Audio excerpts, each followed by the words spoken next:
Seorang pemuda disabilitas tewas dalam kebakaran yang melanda permukiman padat penduduk.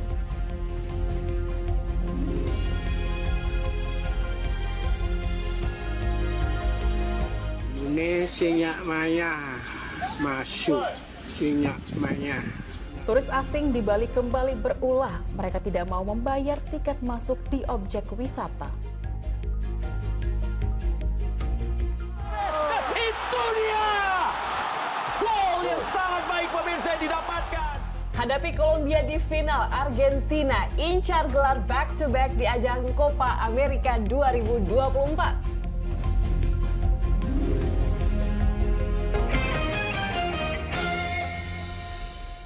Halo, selamat pagi. Senang sekali saya Dinda Irita. Dan saya Sheila Purnama dapat kembali menjumpai Anda pagi ini dalam Fokus Pagi edisi Senin 15 Juli 2024. Ya, kami hadir dengan rangkaian informasi dan peristiwa yang terbaru yang berhasil dihimpun tim redaksi kami hingga dini hari tadi. Dan inilah Fokus Pagi selengkapnya. Di informasi yang pertama pemirsa, sebuah truk box pengangkut barang milik perusahaan jasa pengiriman terbakar saat melintas di Jalan Sumatera Lintas Timur Tulang Bawang, Lampung. Ironisnya setelah api padam, warga berdatangan mengais paket-paket muatan truk yang masih tersisa. Ya Allah.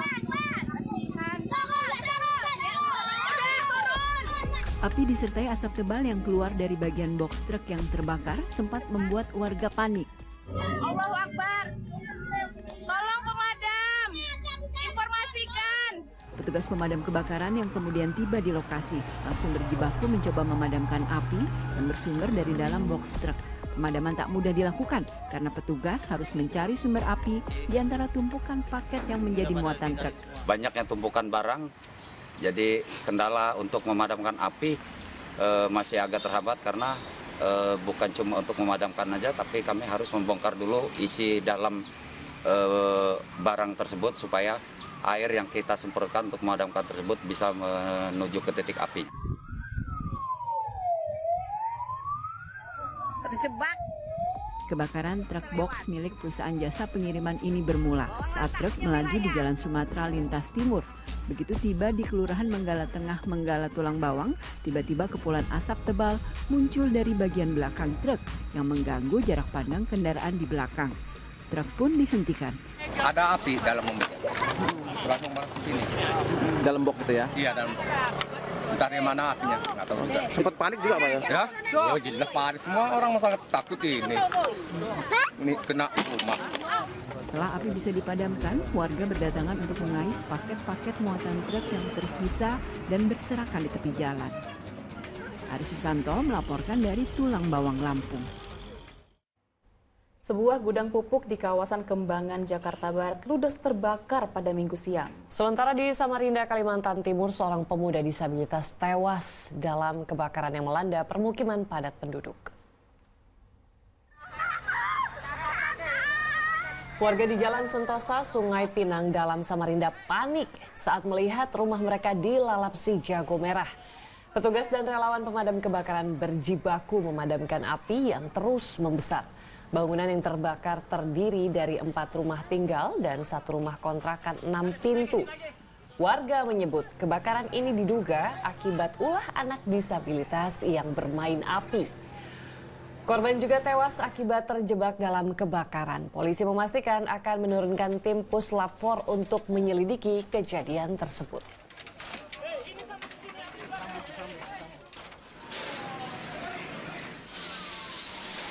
Petugas penanggulangan kebakaran dan penyelamatan atau Gulkarmat langsung bergegas memadamkan api yang melahap sebuah gudang pupuk di Jalan Kembang Kerep, Kembangan, Jakarta Barat, Minggu siang. Di tengah kepanikan, sejumlah karyawan berupaya menyelamatkan sepeda motor mereka yang terparkir di area gudang. Banyaknya material yang mudah terbakar membuat api dengan cepat merembet ke bangunan lainnya. Tugas damkar harus menjebol tembok gudang agar bisa menjangkau sumber api. Sekira 1 jam, si jago merah akhirnya bisa dikuasai setelah 15 mobil damkar dikerahkan. Diduga kebakaran dipicu percikan api dari aktivitas pengelasan di lantai 2 gudang.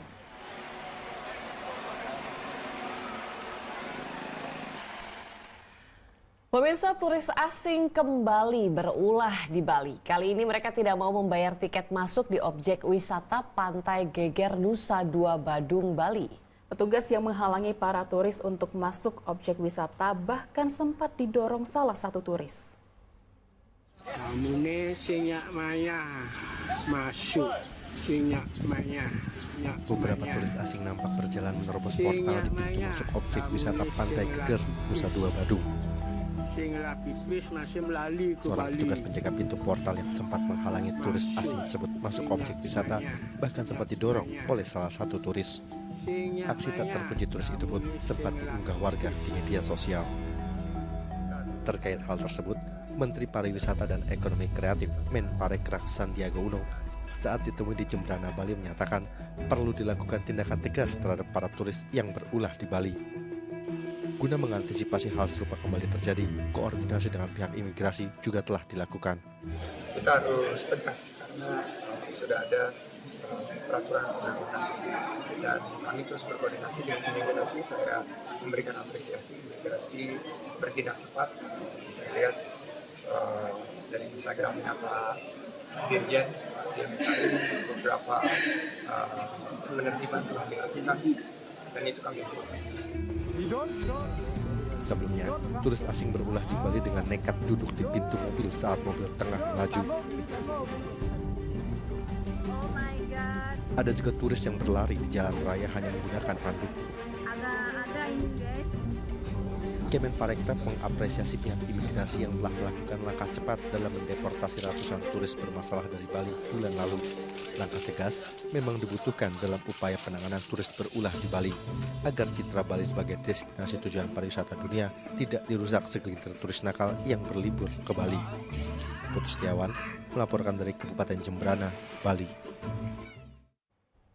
Wali Kota Surabaya Eri Cahyadi marah kepada juru parkir liar di Jalan Setail karena memungut tarif parkir sebesar Rp35.000 kepada wisatawan Kebun Binatang Surabaya. Sidak parkir liar dilakukan Wali Kota merespon banyaknya keluhan warga atas tarif parkir di luar ketentuan.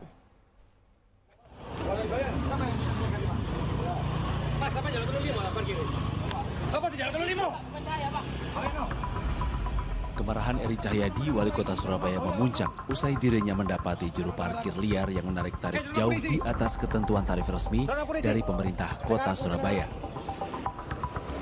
Sidak yang dilakukan di kawasan Kebun Binatang Surabaya, Wali Kota menemukan wisatawan diminta membayar parkir mobil sebesar Rp35.000 oleh juru parkir liar.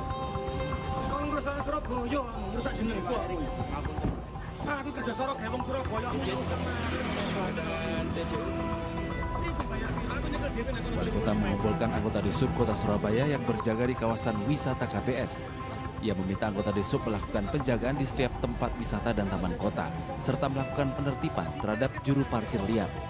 Hal ini dilakukan untuk memberikan keamanan dan kenyamanan bagi warga Surabaya atau warga luar Surabaya yang sedang berwisata. Saya berhenti, saya berhenti, orangnya agak berdebat, saya berhenti, saya tanya, saya turun. Berapa bayarnya? Rp35.000. Nah, ternyata di situ saya bilang, sange ini ngisi-ngisi Surabaya, orang Jawa Surabaya melku, jadi koyong ini rusak. Disitulah saya minta teman-teman Disub mulai hari ini tidak ada lagi parkir liar di Surabaya. Selain melakukan penertiban, Wali Kota Surabaya juga meminta agar seluruh tempat wisata dan taman kota di Surabaya ada anggota Disub yang berjaga hingga pukul 10 malam. Penjagaan untuk antisipasi juru parkir liar yang menarik tarif parkir jauh melebihi ketentuan kepada warga maupun pengunjung tempat wisata. Rahmat Hidayat melaporkan dari Surabaya, Jawa Timur. Tengah memperbaiki dak beton rumah seorang pria di Palembang, Sumatera Selatan tersengat aliran listrik. Korban dievakuasi dalam keadaan terluka bakar dan tak sadar.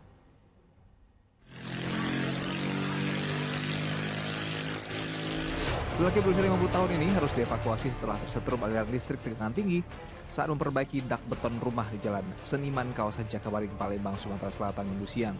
Dengan perlahan dan hati-hati, petugas Palang Merah Indonesia Kota Palembang menurunkan pekerja bangunan itu dari atap lantai 2 rumah lantaran korban dalam kondisi tak sadar dan alami luka bakar serius di tangan dan kaki. Kejadian tragis berawal saat korban dan rekannya memperbaiki dak beton rumah yang bocor. Ketika memindahkan sebuah wire jaringan, tiba-tiba bagian ujung baja menyenggol kabel listrik yang melintang di depan rumah hingga mengeluarkan percikan api. Tubuh korban sempat terlempar usai tersengat aliran listrik. Lagi kecor lantai, terus tempat keluarga DDW, terus lalu ke situ untuk tempel waktu nak nurunnya alma, tempel listrik jalur luar ini kan, terus itu. Kena kabel yang dipucuk-pucuk itu? Bukan kabel dari dalam rumah, di luar rumah, kabel yang di luar ini kan. Yang tergantung-gantung itu ya? Iya, kesenggol. Korban langsung dilarikan ke Rumah Sakit Bahri Palembang untuk mendapatkan perawatan intensif. Keluarga diimbau lebih hati-hati saat beraktivitas di tengah kabel listrik bertegangan tinggi. Jadi Irwansyah melaporkan dari Palembang, Sumatera Selatan. Di Kabupaten Malang, sebuah warung prasmanan menyediakan menu all you can eat seharga Rp10.000. Ya, Juansi sengaja membuka warung makan agar semua orang bisa makan dengan harga murah. Meski murah meriah, dirinya bisa meraup cuan hingga memperkerjakan orang-orang sekitar. Inilah Berani Berubah episode Rezeki Melimpah Prasmanan Rp10.000.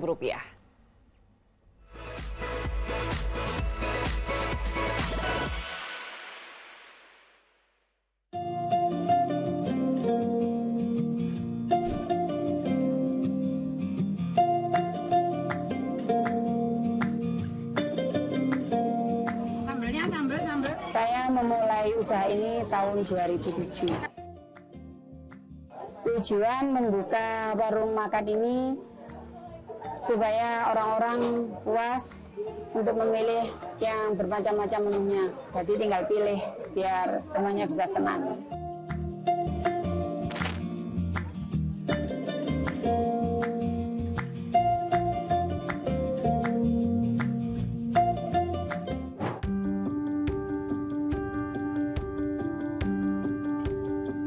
Selama Gunung Gelut meletus, warung saya tutup. Terus saya menjadi relawan masak di dapur umum. Dengan adanya musibah Gunung Gelut ini, saya ambil hikmahnya aja ya. Modal awal saya dulu 300.000. Nah, waktu dulu itu 300.000 itu sangat besar sekali menurut saya. Ya. Untuk pemasarannya awalnya mulai dari mulut ke mulut, akhirnya orang-orang jadi tahu. Karyawan saya mulai dari 2 orang sampai sekarang menjadi 10 orang. Rata-rata mereka semuanya ibu rumah tangga. Berawal dari keinginan untuk membantu sesama yang tidak punya kesempatan, saya bertekad untuk jadi orang yang memberikan peluang itu. Intinya selalu berusaha dan berani berubah.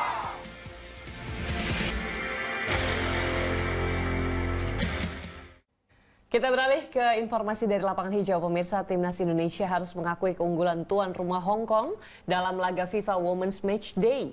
Bermain di bawah guyuran hujan deras, Garuda Pertiwi takluk 4-1. Ya, angkat bola baik sekali. Seva sikat.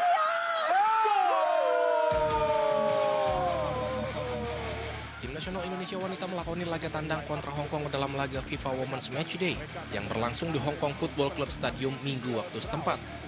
Sayang dalam laga ini Garuda Pertiwi belum mampu menunjukkan performa terbaiknya. Pada babak pertama saja Indonesia sudah harus kebobolan 4 gol. Wahyu Wenting bahkan membuka keran golnya saat laga baru berjalan 5 menit. Gol kedua kemudian tercipta melalui aksi Ho Mung Mei pada menit ke-25. Dan 2 gol Hong Kong lainnya ditorehkan lewat brace dari Cheng Wai Ki pada menit ke-28 dan di masa injury time babak pertama. Bahaya pemirsa, Cheng Wai Ki masuk luar biasa finishing dengan kaki kirinya tadi. Namun setelah interval Garuda Pertiwi perlahan bangkit. Gol yang dinanti akhirnya hadir di menit ke-63 lewat aksi Seva Imut. Gol tersebut pun jadi satu-satunya gol yang mampu diciptakan Indonesia. Meski kalah 4-1 namun kehadiran supporter yang datang ke stadion untuk mendukung Garuda Pertiwi begitu luar biasa. Kursi penonton nyaris terisi penuh oleh para pendukung timnas. Kondisi tersebut jauh melebihi supporter tuan rumah Hong Kong yang notabene bermain di kandang sendiri. Hadapi Kolombia di final, Argentina incar gelar back-to-back di ajang Copa America 2024. Fokus Pagi akan segera kembali.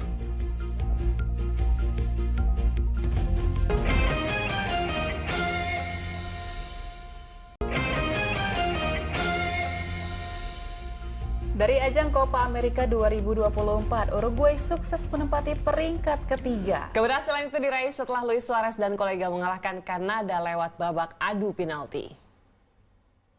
Masih ada kesempatan, Valverde melambungkan bola dan sebuah header. Oh, shooting! Gol! Sudah ia kirimkan, tinggi datangnya, maksudnya header tadi. Gol! Satu tempat memperebutkan posisi ketiga di ajang Copa America 2024 akhirnya menjadi milik Uruguay setelah sukses menundukkan Kanada di Bank of America Stadium Minggu waktu setempat. Laga berjalan 8 menit, Uruguay telah berhasil membuka keran golnya lewat sepakan Rodrigo Bentancur. Tertinggal 1 gol membuat Kanada tingkatkan intensitas serangan. Hasilnya gol penyeimbang yang dinanti Kanada hadir di menit ke-22 melalui aksi Ismail Kone. Kanada bahkan mampu berbalik unggul menjadi 2-1 lewat gol yang dicetak Jonathan David 10 menit sebelum waktu normal berakhir.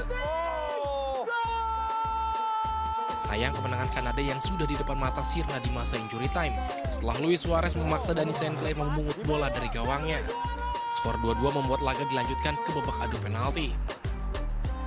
Pada babak adu penalti, seluruh eksekutor Uruguay sukses menjalankan tugasnya dengan baik. Sedangkan di kubu Kanada, tendangan Ismail Kone dan Alphonso Davies gagal menemui sasaran. Kemenangan 4-3 menjadi milik timnas Uruguay, sekaligus mengukuhkan La Celeste duduk di peringkat ketiga Copa America 2024.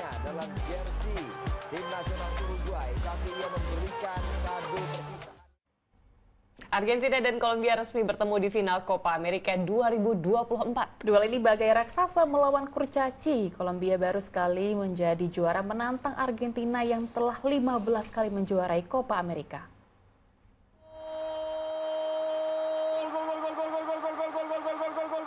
Jefferson Lerma menuliskan sejarah baru bagi Kolombia pada perhelatan Copa America 2024. Lerma yang mencetak gol ke gawang Uruguay dari umpan sepak pojok James Rodriguez pada menit ke-39 mengantarkan Los Cafeteros ke partai puncak untuk ketiga kalinya. Kolombia menjadi runner-up pada final pertama mereka pada tahun 1975. Sedangkan pada final kedua tahun 2001, Los Cafeteros meraih gelar juara Copa America untuk pertama kalinya setelah mengalahkan Meksiko. Meski begitu, Kolombia cukup sering masuk 4 besar. Tercatat mereka telah 5 kali menjadi juara 3 dan 2 kali mengisi peringkat keempat. Mengalahkan raksasa CONMEBOL Uruguay di semifinal, anak asuhan Nestor Lorenzo menambah rekor 28 laga tidak terkalahkan di semua ajang.